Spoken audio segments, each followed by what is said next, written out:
So you know how I said in the last video that next thing we're going to do is writing our own CSS? Okay, I lied a little. We have one more thing to do. Adding images. We have this section here that says put images here. And I did include a couple of images in the zip file. So let's just talk about how to do that. The easiest way to add an image onto your web page is directly from the Files panel. Just simply click on the image and drag it down into the design view. So I'm going to first position my mouse where I want it to be. I'm going to, where it says put images here, and I see where that locates me in the code as well. I am within my paragraph tag. I'm going to come down a line. I'm going to hit the enter key, and that brings me down a line. So I'm now within a different paragraph. So I'm down here, and I'm going to take my first image, bridge. I guess if this is in order, well, we're starting at Hudson Valley. So we're going to take that picture. It doesn't really matter. I'm going to take that picture first. And whoa, that's a little bit larger than I wanted. That's our former president of Hudson Valley.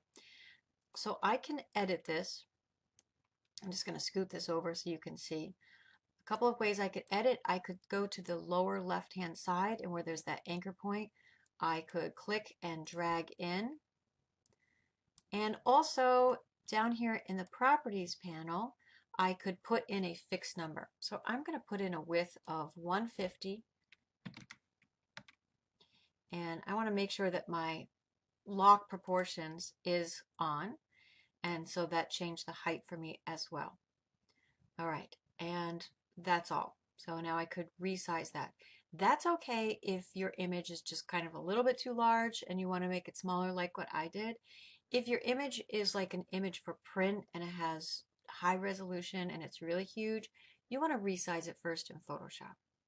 All right, so that was my first image, and now I'm going to take the next one, which is driving down. Again, it doesn't really matter. Same thing, it's too large, so I'm going to go into my properties panel and change the width to 150 pixels. Make sure it's on lock. Click into height, and it shifted it for me. Okay, so I actually would prefer to adjust them. I don't really like the way that looks. I would like to have them all at the same height.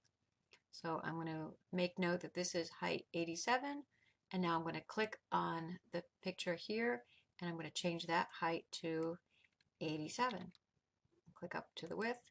So it's a little narrower, but it looks better if they all have the same height. Okay, next one I think I'll take is the bridge, and I'm just clicking and dragging. So this one is quite large, so I'm going to go to the height and change that. What was that, 67? I don't remember. Ah, no, that was not 67. What was it? It was 87. My bad. All right. And because I haven't like permanently altered the image, I can bring it back up to 87, and that's okay. So I'm not actually making these edits final. It's just taking that large image and like temporarily shrinking them down. So if I made it too small, I can make it larger.